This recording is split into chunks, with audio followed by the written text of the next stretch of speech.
Guys welcome to this channel. तो आज हम लोग पावर एम्पलीफायर के बारे में बात करने वाले हैं। पावर मेजरमेंट मतलब क्या होता है? किसी चीज़ को मापना, पावर को कंज्यूम और प्रोड्यूस करने के लिए पर सेकेंड कितना हो रहा है, उसी को हम लोग पावर मेजरमेंट कहते हैं।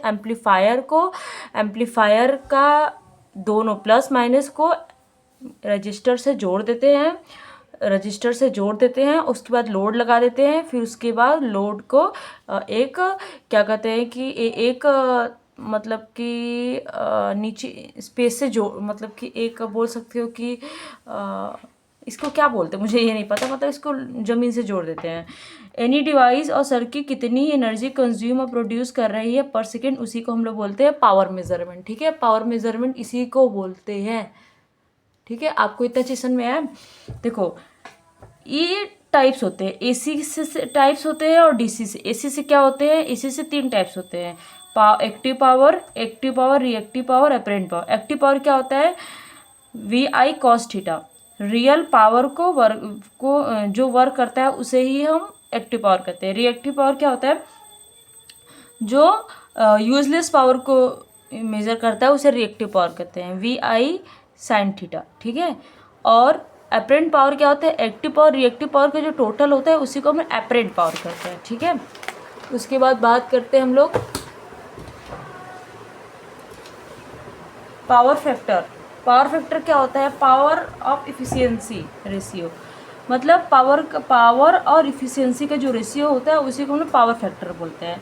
Method power measurement DC. DC में क्या होता है? डायरेक्ट मेथड, मतलब सिंपल वोल्टेज एंड एम्पलीफायर को जोड़ते हैं। मतलब इसमें डायरेक्ट मेथड में क्या होता है? एसी से डायरेक्ट होता है और एक वाट मीटर मेथड होता है। डायरेक्ट मेथड मतलब मेथड क्या होता है? इसमें कौन कौन से मेथड होते हैं? ठीक है, मेजरमेंट के डायरेक्ट मेथड होता है सिंपल वोल्टेज एंड एम्पलीफायर को पावर से कैलकुलेट करते हैं। P इक्वल टू वी आई, यही मतलब कि वोल्टेज और एम्पलीफायर मतलब आई को जोड़ देते हैं, उसे पावर में डायरेक्ट मेजर कर देते हैं। वाट मीटर मेथड एसी से होता है, पावर डायरेक्टली शो करने लगता है। एक एसी सर्किट में वाट मीटर लगाया जाता है। वाट मीटर है वह 2 कॉइल। वाट मीटर में कितने कॉइल होते हैं? 2 कॉइल, करेंट कॉइल और एक होते हैं वोल्टेज कॉइल। करेंट कॉइल क्या होता है? लोड के साथ कनेक्ट होता है। वोल्टेज कॉइल क्या होता है? सप्लाई के साथ कनेक्ट किया जाता है। करंट कॉइल क्या होता है? लोड के साथ कनेक्ट किया जाता है। और फिर देखो, वाट मीटर जो होता है ये डायरेक्ट रीडिंग शो करता है, पावर डायरेक्ट शो करता है। एसी सर्किट में वाट मीटर को लगाया जाता है। इसमें 2 होते हैं, करंट कॉइल, एक होते हैं करंट कॉइल वोल्टेज मतलब वी आई, समझे? Current coil voltage coil load के साथ कनेक्ट करते हैं, वोल्टेज सप्लाई के साथ कनेक्ट करते हैं। ठीक है, लोड के साथ कनेक्ट करते हैं करंट मतलब सी एल, और ये वोल्टेज सप्लाई के साथ कनेक्ट करते हैं। ठीक है, लोड के साथ कनेक्ट करते हैं, सप्लाई के साथ कनेक्ट करते हैं। ठीक है, यूजिंग सी आर ओ का यूजिंग क्या है? Voltage, frequency, current, timing, period, ये सबको करने के लिए। 3 phase power supply power measurement. 3 phase power supply से एक डायरेक्ट मतलब क्या होता है? वी आई कॉस थीटा कर देते हैं, और एक क्या होता है? वाट मीटर होते हैं। इसमें वाट मीटर को जोड़ देते हैं, ये डायरेक्ट रीडिंग शो करता है। इसमें 2 होते हैं, एक होते हैं वोल्टेज सप्लाई और एक पावर सप्लाई। वोल्टेज सप्लाई में क्या होता है कि लोड को जोड़ते हैं। पावर सप्लाई में क्या कहते हैं? रजिस्टर मतलब उसको क्या बोलते हैं?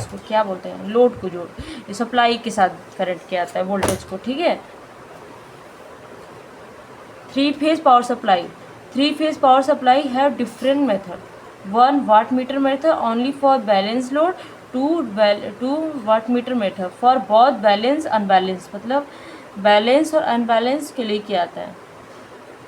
और इसमें अमीटर, वोल्ट मीटर, एनर्जी मतलब पावर को कंज्यूम करने का काम करता है। Method the current, method the voltage, total energy in kelvins measurement करता है।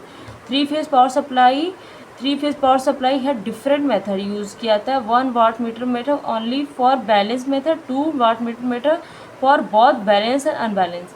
इतना याद करने की ज़रूरत नहीं है, बस इतना मैंने जितना बताया ये बस इतना याद कर लेना, और वो meter, volt meter, galvanometer जो भी होता है उसको याद कर लेना। ठीक है, आई होप आपको वीडियो समझ में आई होगी। अगर समझ में please like subscribe my channel. Thank you.